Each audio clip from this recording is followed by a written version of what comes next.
ആലപ്പുഴ കളർക്കോട് വാഹനാപകടത്തിൽ മരിച്ച ആൽവിൻ ജോർജിന്റെ പൊതുദർശനം പൂർത്തിയാക്കി മൃതദേഹം മോർച്ചറിയിലേക്ക് കൊണ്ടുപോയി. പരിക്കേറ്റ് ചികിത്സയിലായിരുന്ന ആൽവിൻ ഇന്നലെയാണ് മരിച്ചത്. ഷൈജു ചേരുന്നു. ഷൈജു, പൊതുദർശനം കഴിഞ്ഞു എന്ന് കരുതുന്നു. എപ്പോഴാണ് സംസ്കാരം?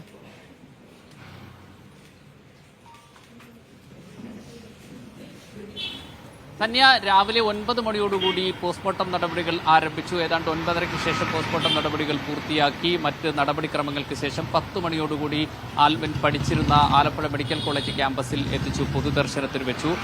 നിരവധി സാമൂഹ്യ രാഷ്ട്രീയ സംസ്ഥാക്കന്മാരും അതോടൊപ്പം തന്നെ സഹപാഠികളും അധ്യാപകരും അനധ്യാപകരും അടക്കം നൂറുകണക്കിന് ആളുകൾ അന്തിമോപചാരം അർപ്പിക്കാൻ എത്തിയിരുന്നു. ആൽവിന്റെ മാതാപിതാക്കളും സങ്കടഭാരത്താൽ ആൽവിന്റെ തൊട്ടടുത്തു തന്നെ ഈ പൊതുദർശന സമയത്തുണ്ടായിരുന്നു. ഏതാണ്ട് 11 മണിക്ക് ശേഷം അവിടെ നിന്നും പ്രത്യേക ആംബുലൻസിൽ എടത്തുവയിലുള്ള വീട്ടിലേക്ക് കൊണ്ടുപോയി. വീട്ടിൽ പൊതുദർശനം ഏതാണ്ട് 5 മിനിറ്റ് നേരം അടുത്ത ബന്ധുക്കൾക്ക് കാണുന്നതിന് വേണ്ടിയിട്ട് കാട്ടിന് ശേഷം എടത്തുവയിലുള്ള സ്വകാര്യ ആശുപത്രിയിലെ മോർച്ചറിയിലേക്ക് മാറ്റി. തിങ്കളാഴ്ചയാണ് സംസ്കാരം. തിങ്കളാഴ്ച ആൽവിന് എടത്തുവയിൽ സംസ്കരിക്കും. ധന്യ. ശരി ഷൈജു.